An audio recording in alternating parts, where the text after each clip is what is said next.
গত কয়েক বছর ধরে আমরা একটা প্রবণতা দেখছি, প্রচলিত শিক্ষামুখী ব্যবস্থা থেকে মাদ্রাসামুখীতে আসলে বেড়েছে এবং বিভিন্ন জায়গায় দেখবেন, শহর বা গ্রাম বা যে কোনো জায়গায় দেখবেন, সারা দেশেই অনিয়ন্ত্রিতভাবে অনেক মাদ্রাসা গড়ে উঠেছে। এই বিষয়ে আপনারা আসলে কি করছেন?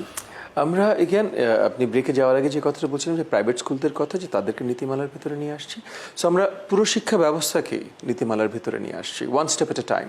সো আমরা এখন কাজ করছি বাংলা মিডিয়াম, ইংলিশ মিডিয়াম, এদেরকে টোটাল নীতিমালার ভিতরে নিয়ে আসা, এবং এদেরকে যে নীতিমালার ভিতরে নিয়ে আসবে এটা যেন একতরফা না হয়, তার জন্য আমরা অনেকগুলি ইতিমধ্যে অ্যাডভাইজারি কমিটি তৈরি করেছি, যেটার ভিতরে private Bangla medium English version, private kindergarten, private English medium schools আছে, তাদেরকে নিয়ে অ্যাডভাইজারি কমিটি করেছি। কিন্তু আমরা বড় দাগে curriculum, teacher standard, infrastructure, academic calendar, এই সবগুলো যেন এক নীতিমালার অধীনে হয়। ডাজেন্ট ম্যাটার আপনি সরকারি প্রাথমিক, আপনি বেসরকারি স্কুল।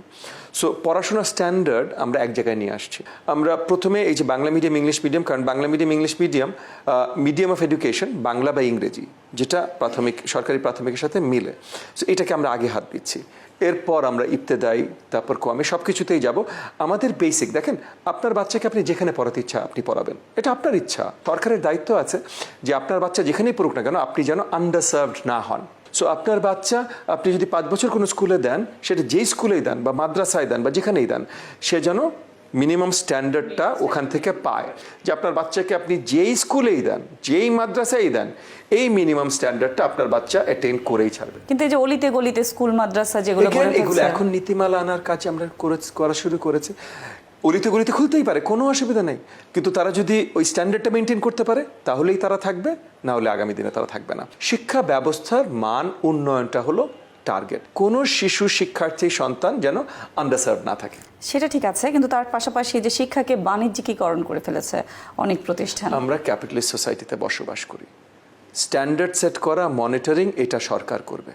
বাট তাছাড়া এখন আপনার মিনিমাম যেন আপনার সন্তান ভালো এডুকেশন পায়, যে কোনো স্কুলে আপনি পারেন সেই ব্যবস্থা আমরা করে দেবো। তারপর আপনি যদি মনে করেন যে আপনার ছেলের স্কুলে 3টা সুইমিং পুল থাকবে, তাহলে ভাই যে সুইমিং পুল দিচ্ছে সেই সুইমিং পুলের জন্য আপনাকে যদি এক্সট্রা চার্জ করে, এটা নিয়ে তো আপনি কমপ্লেন আমার কাছে আনতে পারবেন না। আমার পয়েন্টটা বুঝতে পারছেন? So we live in a democratic capitalist society, তার মানে কনজিউমার চয়েস। কনজিউমারকে যেন রিপ অফ করা না হয়, মানে আপনার সাথে যেন দুর্নীতি না হয়, সেটা দেখো আমার দায়িত্ব।